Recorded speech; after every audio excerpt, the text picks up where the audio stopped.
మిర్యాలగూడ మండలం లక్ష్మీపురం గ్రామంలో నూతనంగా నిర్మించిన గ్రామ పంచాయతీ కార్యాలయాన్ని సోమవారం మిర్యాలగూడ శాసనసభ్యులు బత్తుల లక్ష్మారెడ్డి, డీసీసీ అధ్యక్షుడు కేతావత్ శంకర్ నాయక్తో కలిసి ప్రారంభించారు.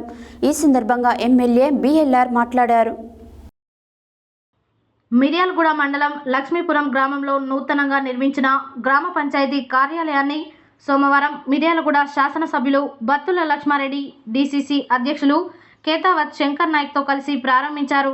ఈ సందర్భంగా ఎమ్మెల్యే బిఎల్ఆర్ మాట్లాడుతూ గ్రామ పంచాయతీ కార్యాలయం అనేది గ్రామాల్లో దేవాలయం లాంటిదన్నారు. గ్రామ ప్రజలకు ఎటువంటి సమస్య వచ్చినా మొదట సంప్రదించేది గ్రామ పంచాయతీ కార్యాలయం మాత్రమే అన్నారు. నాయకులు, అధికారులు ఎల్లప్పుడూ అందుబాటులో ఉంటూ లక్ష్మీపురం గ్రామ ప్రజల సమస్యలు పరిష్కరిస్తూ వారికి సహకరించాలని అన్నారు. ఈ కార్యక్రమంలో అధికారులు, కాంగ్రెస్ నాయకులు మరియు బిఎల్ఆర్ బ్రదర్స్ తదితరులు పాల్గొన్నారు.